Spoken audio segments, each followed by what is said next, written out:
반갑습니다, 성도 여러분. 우리가 교리학교를 통해서 거의 한 7, 8개월 동안 하나님의 귀한 성경의 말씀을 조직적으로 배우는 시간들을 가졌습니다. 많이 수고해 주신 우리 성홍 목사님께 여러분 격려의 말씀 해주시면 감사하겠고요. 오늘부터는 저와 함께 재직학교라는 큰 카테고리 속에서 올 한 해 귀한 하나님의 말씀들을 이 모양 저 모양으로 배워보는 시간을 갖도록 하겠습니다. 그 첫 번째 주제로 기독교 교파에 대한 이야기들을 한번 나눠보려고 합니다. 어떤 사람이 신앙을 갖기 시작하며 어느 신앙 공동체에서 함께 신앙생활을 시작한다는 건 어쩔 수 없이 그 공동체의 교파적 신앙 전통을 옷 입을 수밖에 없는 일입니다. 처음 그 신앙을 받아들이고 그 신앙의 틀을 형성해 준 그 교파적 그리고 교단적 특성이 그 사람의 신앙 속에 고스란히 스며들 수밖에 없다는 말이죠. 그래서 개신교 신앙으로 시작한 사람은 종교적인 이해와 특성이 개신교적일 수밖에 없고, 카톨릭으로 시작한 사람은 신앙적 이해가 카톨릭적일 수밖에 없는 것입니다. 오늘 우리가 재직학교로 모여서 함께 재직의 기본기를 훈련받는 시간에 교파 이해가 왜 필요한가라는 의문이 들 수도 있을 겁니다. 물론 교회 안의 가르침을 가감없이 받아들이고 그 속에서 신앙생활을 한다면 굳이 다른 것을 알 필요는 없다, 이렇게 말할 수도 있을 겁니다. 그러나 신앙을 가지고 세상에 들어가면 각기 다른 신앙인들을 만나게 되고, 그럴 때에 나의 신앙과 그들의 신앙을 우리는 비교하게 됩니다. 그러면서 무엇이 다른가에 대한 궁금증을 우리가 생겨나게 되고, 그것에 대해서 해석할 수 없으면 우리 신앙에 대한 기초석이 흔들리는 느낌을 받게 되죠. 그래서 우리는 우리의 신앙과 그들의 신앙이 무엇의 차이가 있고 무엇을 강조하고 어떻게 가르치는가를 아는 것 매우 중요한 일이라 생각합니다. 어떤 측면의 이해를 기본적으로 해야 하는가를 알 수 있는 좋은 기회를 우리가 얻을 수 있기 때문에 저는 재직학교의 첫 시간에 교파에 대한 이해로부터 시작해 보려고 합니다.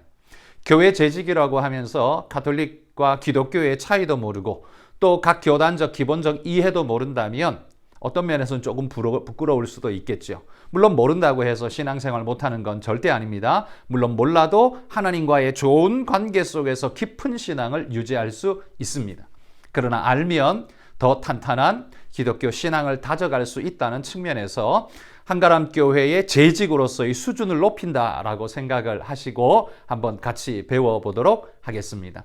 물론 오늘 강의하는 저 역시 한 교단에 몸담고 있기 때문에 다른 각 교단의 모든 가르침들을 직접 체휼하면서 그들 속에 들어가서 체휼하면서 배운 건 아닙니다. 책을 통해서 배우고 익히고 한 것일 뿐이죠.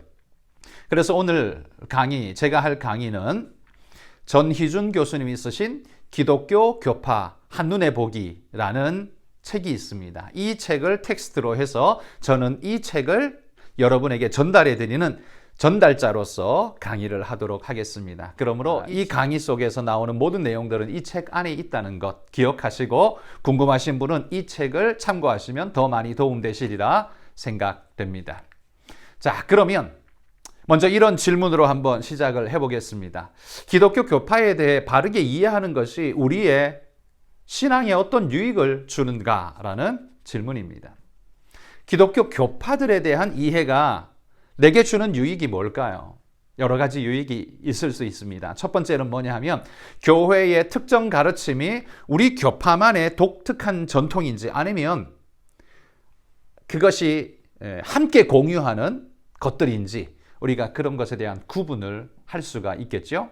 예를 들어 순복음교회 성도가 멀리 이사를 갔습니다. 가서 보니까 집 주변에 아무리 돌아봐도 순복음교회가 없습니다. 장로교회밖에 없습니다. 그래서 장로교회를 출석하게 될 때 그의 눈에 비친 장로교인들의 신앙 모습은 마치 성령 세례를 받지 않은 껍데기 신앙인들이 앉아 있는 것 같이 너무 밋밋한 그런 모습으로 보일 수 있습니다. 그래서 그들을 보면서 저 사람들은 제대로 신앙하는 거야? 라는 마음이 들 수가 있겠지요. 여러분, 이 성경 세례가 중요하다라고 여기는 이 오순절의 순복음 계열의 신앙 공동체들은 이런 밋밋하고 조용하고 아무것도 없는 것 같은 신앙인들, 장로교인들을 보면 신앙이 없는 것처럼 보일 수밖에 없을 겁니다. 그러나 사실 내면은 그렇지 않죠. 그러나 그들이 왜 그런가에 대해서 이해할 수 없다면 우리는 그들을 오해할 수밖에 없을 겁니다. 그래서 우리는 교파의 이해가 그들을, 신앙하는 그들을 이해하는데 굉장히 중요한 것이다 라는 사실, 이것이 우리가 첫 번째로 우리가 교파를 이해할 이유라고 말할 수 있고요.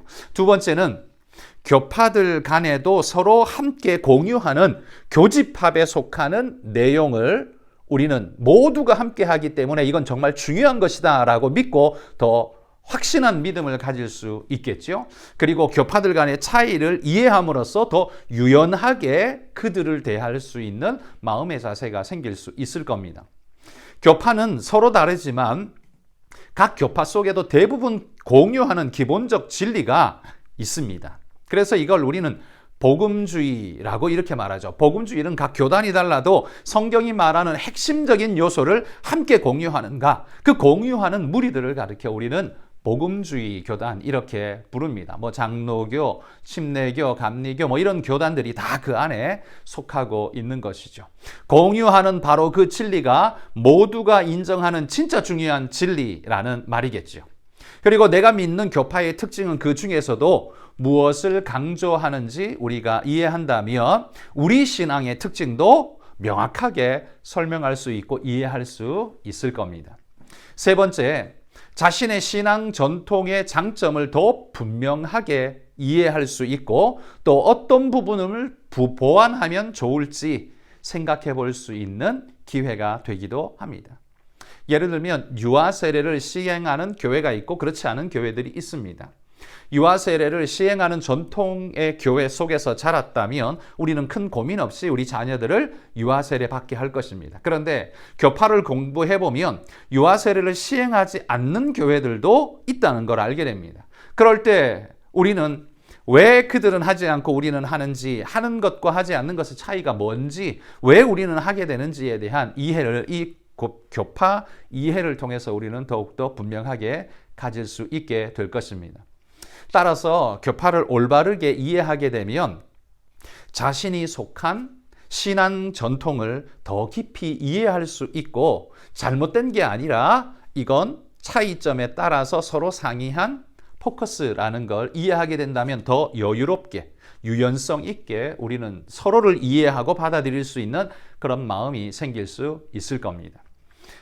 자, 그러면 각 교파에 대한 공부를 하기 전에 미리 개념 정리를 한번 해두면 좋을 것 같은데요.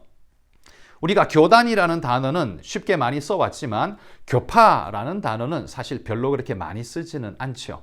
교단과 교파는 어떻게 다른가? 이것부터 한번 생각해 봅시다.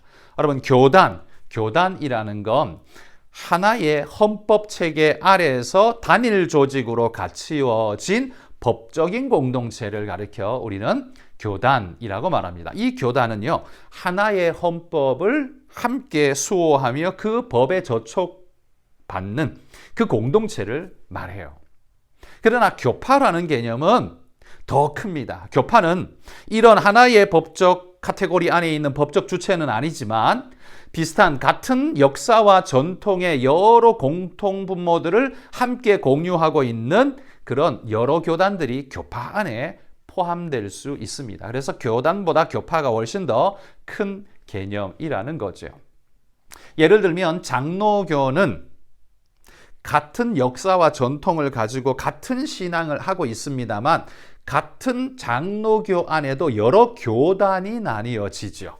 우리 교회는 합동교단입니다. 합동 측에 속한 우리 교단은 합동의 헌법에 입각하여서 모든 것이 판단되어지고 진행되어집니다. 그러나 장로교라는 이름을 가지고 있지만 통합이나 다른 고신이나 이런 여러 가지 교파들이 또 따로 있지요. 교단들이 따로 있습니다. 그래서 이런 여러 교단들이지만 장로교라는 하나의 공동체, 큰 물 안에서 함께 있을 때 우리는 이 장로교를 교파라고 말할 수도 있고요. 그리고 좀 더 크게 보자면 카톨릭과 개신교를 다른 교파라고 이렇게 분리지을 수 있다라는 사실입니다.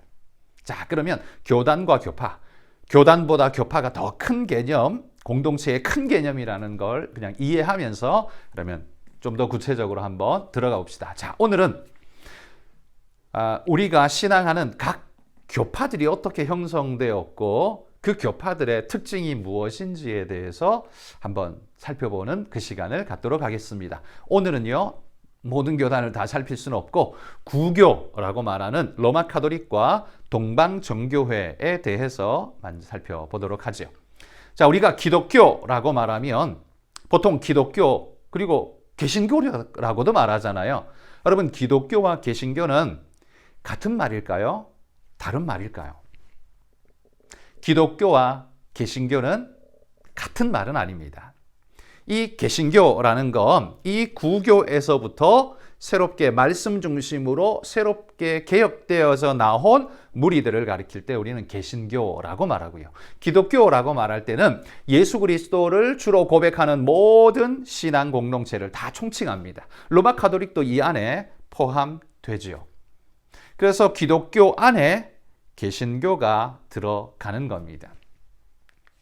자, 개신교란 로마 카톨릭이 말씀에서 벗어나서 예식과 전통 그리고 인간 교황을 신격에 가까운 수준으로 높이는 그런 잘못된 행태에 빠지자 말씀 중심의 교회로 회복을 꿈꾸면서 종교개혁을 일으켜 분리된 신앙 공동체, 이게 개신교, 우리 교회가 속한 개신교라고 말하죠. 그래서 편의상 일반에서는 카톨릭을 구교, 이렇게 옛날부터 내려온 전통의 교회, 구교라고 말하고 이 개신교를 신교라고 이렇게 부르게 됩니다.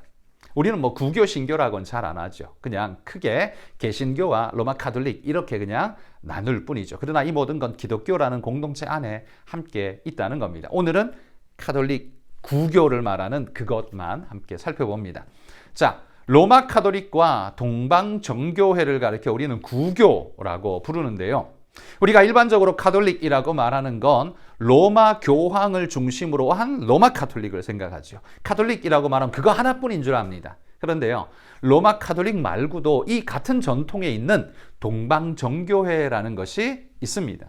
이 둘은 원래 하나였는데 1054년에 서로가 서로를 파문을 내리면서 완전히 갈라서게 됩니다. 그래서 로마 교황을 중심으로 한 로마 카톨릭과 이 동방정교회로 분리되어져서 두 개의 구교로 흘러가게 됩니다. 이 둘이 나뉘어지게 된 데에는요, 정치적 관계도 역사하는데요. 330년 로마 황제였던 콘스탄티누스 황제가 로마 제국의 수도를 로마에서부터 콘스탄티노플로, 지금으로 말하면 터키 쪽이죠, 콘스탄티노플로 옮기게 되는데 따라서 이 황궁이 콘스탄티노플로 옮겨가게 됩니다. 그런데 로마 제국이라는 이 이름은 로마의 도시에서부터 시작되어진 아주 뿌리 깊은 유서 깊은 곳 아닙니까? 그리고 신앙도 이 로마 교회를 중심으로 해서 이 제국의 거대한 공동체의 구심점이라고 생각을 해왔었습니다.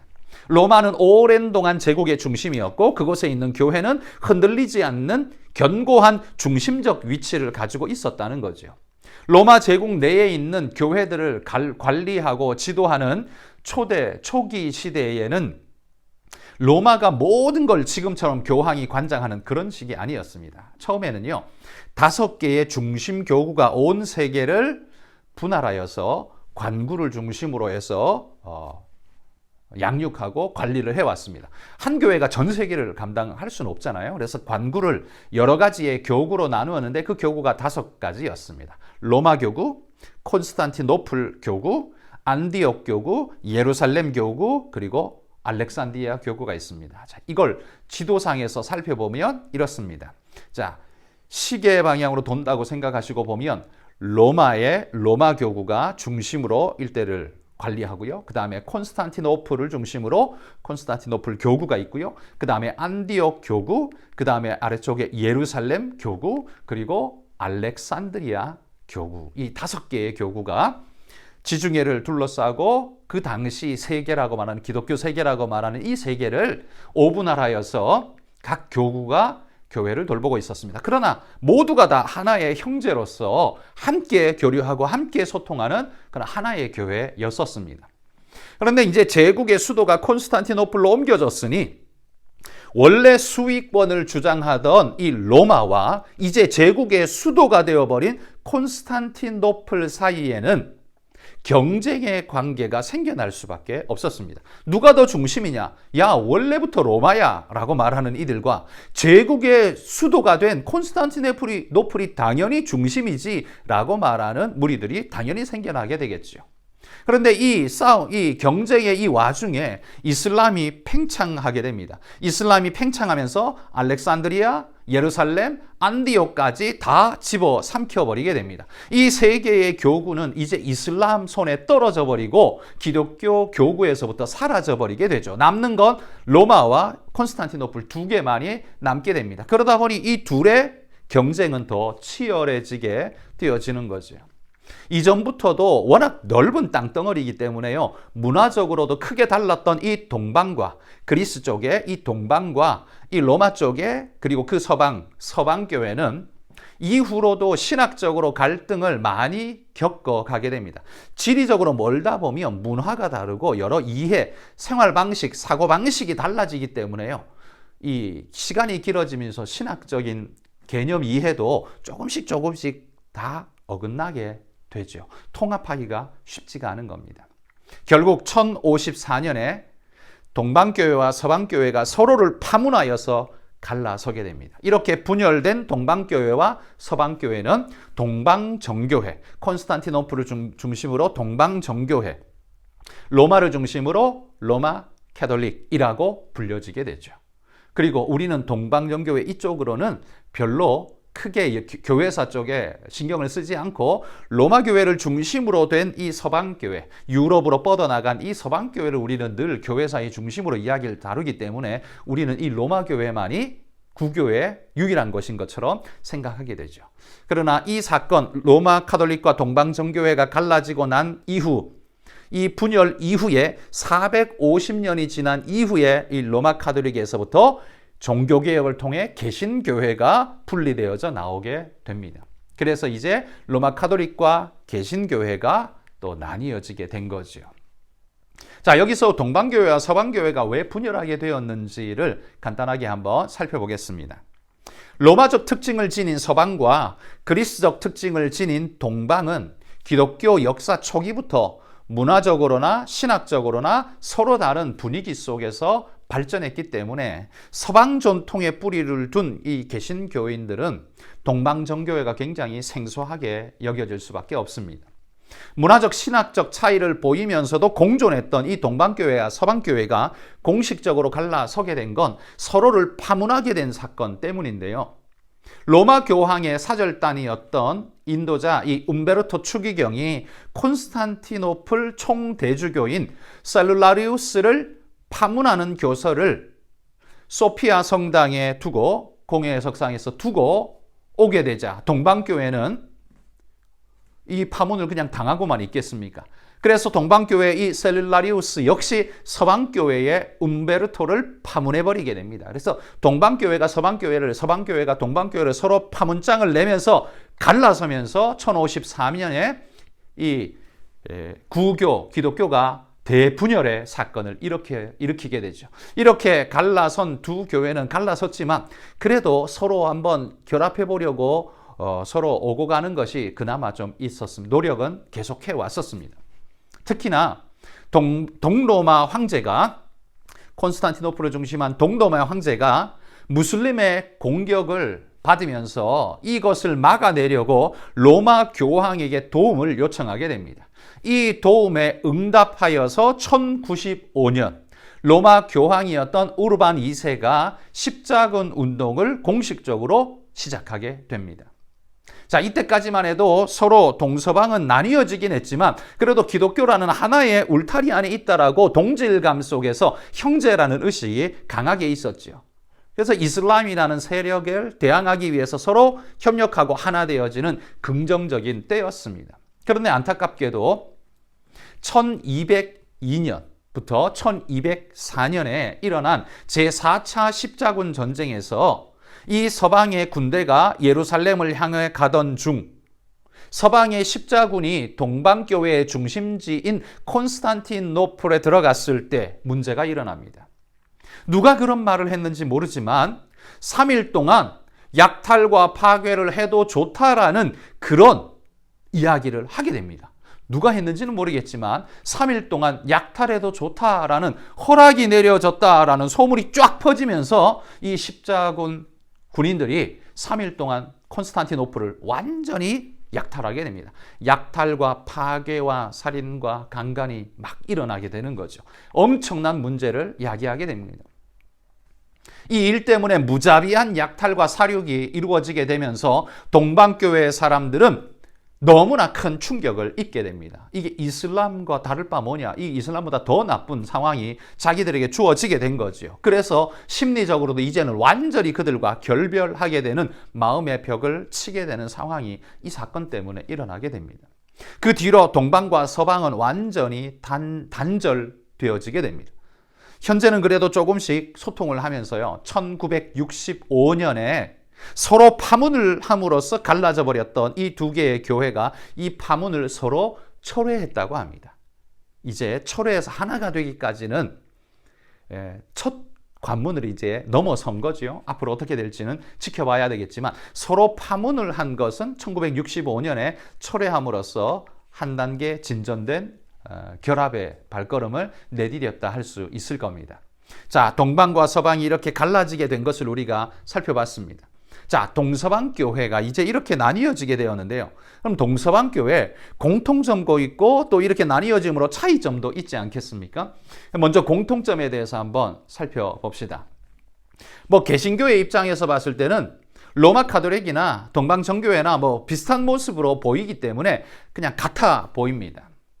근데 정말 신학적으로도 그들이 공유하고 있는 중요한 5가지가 있습니다. 그게 이제 공통점이죠. 그 중요한 5가지 공통점 중에 첫 번째가 뭐냐 하면 칠성례를 그들은 공히 인정한다라는 거죠.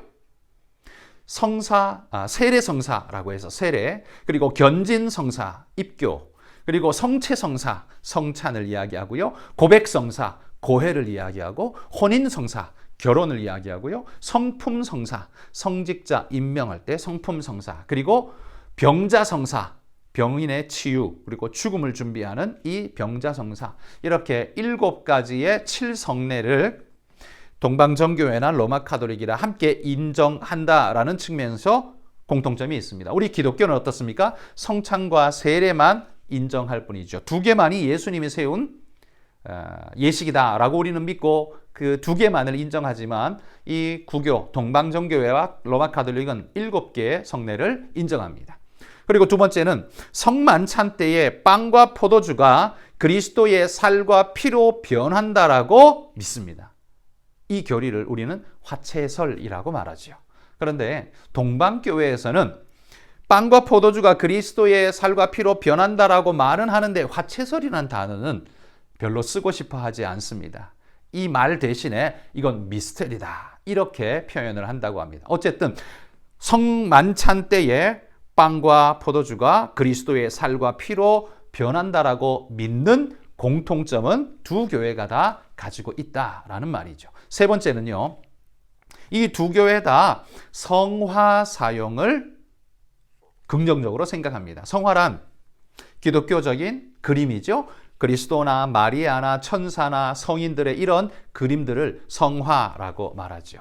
그리고 성상은 이런 것들을 조각하여 만들어낸 조각상을 말하죠.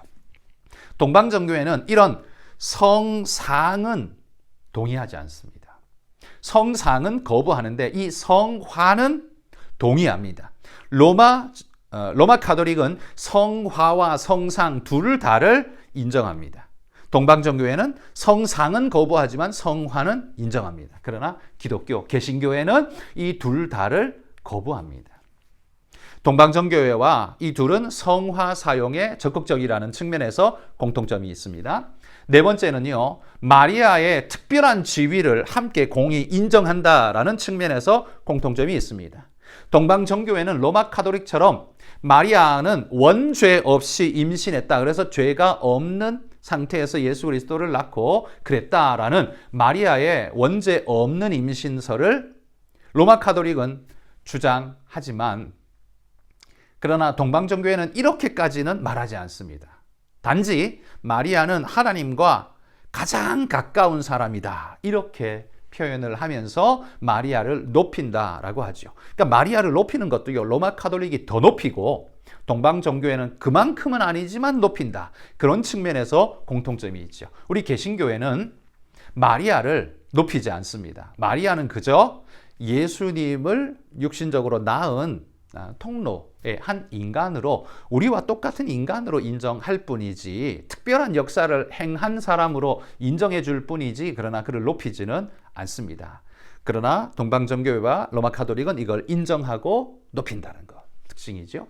그리고 다섯 번째는요, 성경의 권위의 문제에 있어서 양쪽 모두가 교회가 정경을 결정했고 성경 해석의 주체도 교회다라는 면에 있어서 둘 다 공히 인정한다는 거지요. 그러나 이 둘이 그렇게 인정하면서도 약간의 차이는 있습니다.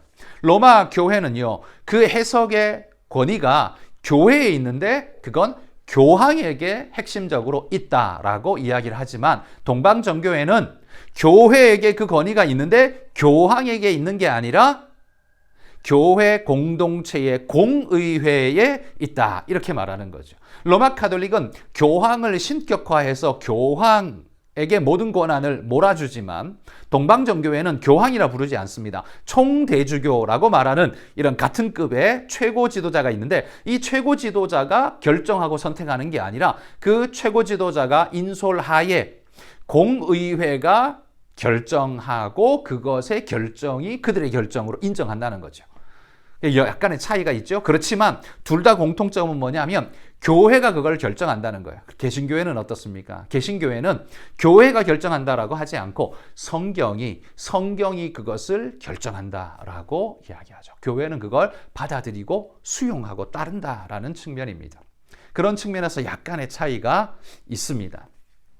자, 그러면 이 다섯 가지가 동방정교회와 로마 카톨릭이 서로 가지고 있는 공통점이라면, 그럼 차이점은 뭘까요? 서로 다른 차이점은요, 공의회 역사에 대한 관점이 조금 다릅니다. 공의회란 전체 교회, 세계에 있는 전체 교회의 지역별 대표들이 모여서, 신학자와 목회자들이 함께 모여서 진행하는 그 회의, 그 결정은 교회 전체가 통용하는 결정문으로 인정하는 그 회의를 공의회라고 부릅니다. 이 회의를 정당한 공의회로 인정한다면 그 결정은 무조건 따라야 하는 거죠. 그런데 동방정교회가 인정하는 공의회는 7회, 7회까지의 공의회까지만 인정하고 그 다음에 8회부터 21회까지 진행되어진 공의회는 인정하지 않습니다. 로마 카톨릭은 이 21회까지 전부 다를 공의회로 인정하는데, 이게 왜 인정하지 않느냐 하면 8차 공의회가 콘스탄티노플의 이 의장, 8차 공의회에서 이 콘스탄티노플의 의장인 포시우스 대주교가 파문을 당해버렸습니다. 동방교회의 대표라고 말할 수 있는 그가 파문을 당하는데, 동방교회는 이 파문이 정당한 파문이 아니었다고 주장하면서 이 공의회를 인정하지 않는다라고 선언한 거죠. 만약에 8차 공의회를 인정해버린다면 파문을 받아들여야 하는데 그들은 그것을 동의하지 못하는 겁니다. 그래서 이 8차 공의회 이후부터는 그 모든 공의의 결정은 동방정교회에서는 받아들이지 않는다라는 것이 되어지는 거죠. 그래서 동방교회는 아직도 제7차 공의회까지만의 초대교회로부터 내려온 7번의 공의회 전통까지만 그들의 전통 교회의 공의회 결정으로 인정하고 따르고 있다라는 겁니다. 8차 이후의 결정은 로마 교회, 로마 카톨릭에만 적용되어지고, 그러면서 그 결정에 따라서 색깔들이 달라졌겠죠. 그 이후로 분리되어져서 서로가 달라졌기 때문에 차이가 여기서부터 많이 벌어지게 되었던 것이죠. 자, 두 번째는요, 성령에 대한 이해가 상이합니다. 성령이 성부에게서 나오느냐 아니면 성부와 성자에게서 함께 나오느냐, 이걸 가지고 서로 상이하게 다르게 주장합니다. 이걸 필리오케 논쟁이라고 하는데, 필리오케라는 말은 성자로부터라는 라틴어 단어입니다. 세계교회는 제1차 콘스탄티노플 공의회에서 니케아 콘스탄티노플 신조를 작성했는데, 이 신조에는요 성령이 성부로부터 나오신다 이렇게 기록되어져 있습니다. 이건 그 당시에 모든 교회가 인정하고 함께 결정했던 결정문이죠. 그런데 서방교회가 589년에 서방교회만 모였던 이 톨레도 종교회의에서 성부 하나님으로부터 성령 하나님의 나오심을 언급하는 이 신조의 부분을 라틴어 번역본에 필리오케라는 단어를 추가 삽입하여서 성령이 아들에게서도 나오신다, 성자에게서도 나오신다 라는 사실을 삽입하여서 결정해 버렸습니다. 동방교회는 참여하지도 않았던 이 결정문, 이거 우리 받아들일 수 없다라고 결정하는 거죠. 우리 서로 상이한 상태로 신학적 논쟁거리로서 남아지게 되죠. 사실 개신교회는 이 서방교회의 서방교회의 뿌리에서부터 이렇게 나왔기 때문에 이 아들에게서부터 나온다. 그래서 성부와 성자에게서부터 성령은 나오신다라는 사실을 우리도 받아들입니다. 예수님께서도 말하잖아요. 내가 가면 성령께서 오신다. 아버지께로부터 오실 성령. 그래서 성부와 성자에게서 나오시는 성령이라고 우리도 그렇게 믿습니다. 자, 로마 가톨릭은 성부와 성자에게서부터 나오시는 성령이라고 믿지만, 동방정교회는 성부에게서만 나오시는 성령이라고 믿는다는 서로의 상이점이 있다는 거예요. 자, 세 번째 다른 건 교황의 수위권에 대한 이해가 서로 다릅니다. 앞에서 언급했던 것처럼 세계 주요 교구는 서방교회 로마이죠, 한 곳과 동방교회 네 곳, 콘스탄티노플, 알렉산드리아, 안디옥, 예루살렘. 이 동방의 네 교구는 처음부터 로마 교구의 우선권을 거부하지 않았습니다. 인정했습니다. 하지만 로마 교회가 독단적으로 교회의 교리와 의식의 문제를 결정해도 된다라는 그런 권한이 있느냐, 교황이 뭐 말하면 무조건 들어야 하느냐, 그거는 아니었습니다. 그러니까 그들이 인정한 건 뭐냐 하면, 우리 5개의 교구 중에 그래 네가 맞이다, 그건 인정해 주지만 그러나 네가 마음대로 결정할 수는 없다, 그런 권한은 너에게 없다, 이거였던 것이죠. 그래서 12세기 동방 대주교였던 니케타스가 이렇게 말했다고 합니다. 우리는 5개의 자매 관구 중 로마 교회가 우위임을 부정하지는 않는다.